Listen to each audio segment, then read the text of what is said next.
Author's note: the sinking of the Titanic is one of the most famous disasters in history. I've read about it when I was in school and thought I knew the story. But when I began my research for this book, I discovered that the details I'd heard were only the beginning. Most people know about the passengers who lost their lives when the Titanic sank in the North Atlantic, but few stop to think about the shipbuilders who died before it even set sail. Shipyards of the early 1900s were risky places to work.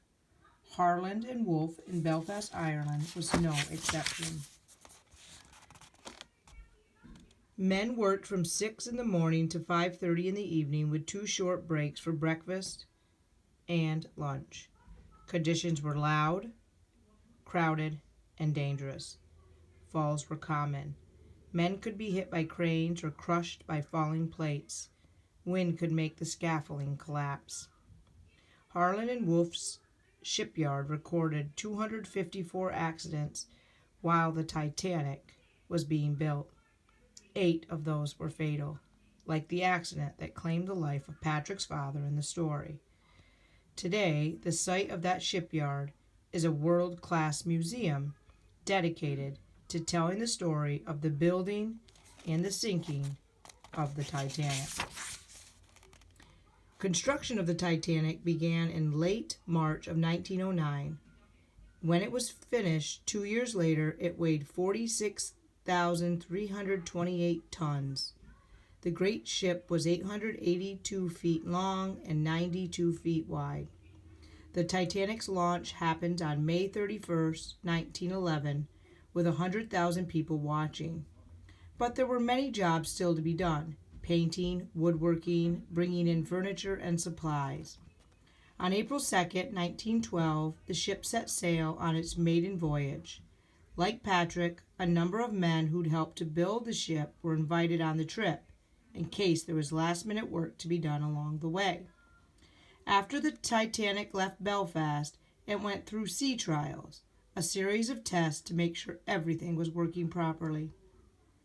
Then, before crossing the Atlantic, it made 3 stops to pick up passengers in Southampton, England, Cherbourg, France, and Queensland, Ireland. Those passengers came from many different countries. Some, like Patrick, were from Ireland. Others came from England, Germany, Sweden, and Norway. Hamad's and Miriam's characters in this book are based loosely on the stories of more than 80 Titanic passengers who came from villages in Lebanon. They were laborers, housekeepers, farmers, and families hoping for a better life in America. In addition to the Titanic's human passengers, there were also animals on board when the ship set sail. The story of Jenny the cat is based on first-person accounts from people who remember seeing her on the ship and then leaving with her kittens when it docked in Southampton. Records show there were likely 12 dogs on board, too. Among them was at least one French bulldog being brought home by an American who'd been visiting Paris. Other canine passengers reported include a Pomeranian, a Chow Chow, a King Charles Spaniel, and a lapdog named Frou Frou. There was also an Airedale named Kitty, owned by the millionaire John Jacob Astor, and a Pekingese named Sun Yat-sen after the president of China. 3 of the smaller dogs survived by escaping the lifeboats with their owners. The main characters in Ranger in Time, Disaster on the Titanic, Patrick, Hamad, and Miriam, are fictional, but they are based on real passengers and crew members who were on board the ship. Some of the minor characters in the story were real people. Mr. Andrews, the ship designer, Patrick watches through the big drawing room windows in Chapter 1, is Thomas Andrews, who designed the Titanic. Andrews was on board the ship and died when it sank. According to survivors' accounts, he really did toss steamer chairs overboard and run around the deck urging people to get in the lifeboats. The scene in Chapter 10, where a man tells his wife, "Go, Lottie, go and be brave. I'll get a seat in another boat," also features real passengers from the Titanic. Lottie was Charlotte Collier, a second-class passenger who was traveling with her husband Harvey and their 8-year-old daughter Marjorie. Charlotte and Marjorie survived, but Mr. Coyer never found a seat in another boat. He was one of more than 1,500 people who died when the Titanic sank. The timeline of the events that led to the ship sinking in this story is also based on historical documents.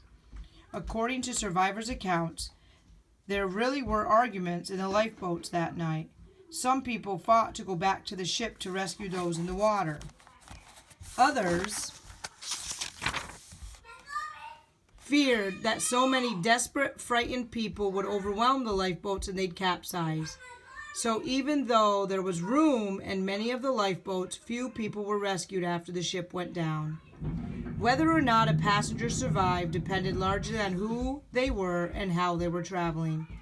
Men were ordered to let women and children board the lifeboats first, so only around 20% of the men on the Titanic survived, compared to about 74% of the women. First-class passengers were also more likely to survive. When the iceberg hit, crew members woke them up and brought them to the deck first. Third-class passengers had to wait. Many didn't speak English, so they didn't understand the warnings and directions. About 62% of Titanic's first-class passengers were rescued that night. Approximately 41% of its second-class passengers survived, compared to just about around 25% of those traveling third class. Even those who were lucky enough to make it into lifeboats had to wait hours for the Carpathia, the ship that rescued the Titanic survivors, to arrive. Survivors climbed up rope ladders that were lowered into the lifeboats. Some of the children were reportedly brought up in cloth sacks. This display for the Titanic Museum in Belfast shows some of the Titanic survivors in lifeboats and on board the Carpathia after being rescued. The lucky penny that Patrick gave Ranger was inspired by a real story of Thomas Miller, an assistant deck engineer on the Titanic. Miller had joined the crew of the big ship after his wife died, leaving him with 2 young sons to raise. Miller had hoped he could build a new life in New York, so he left his sons with an aunt and promised to send for them once he was settled in America. According to the story shared later by Miller's grandson and published in Titanic, Belfast's Own, by Stephen Cameron, Miller gave each boy 2 shiny new 1912 pennies before he left on the trip. "They're this year's," he said. "Don't spend them until I get back." Miller was one of those who died when the Titanic sank. His older son never spent the pennies.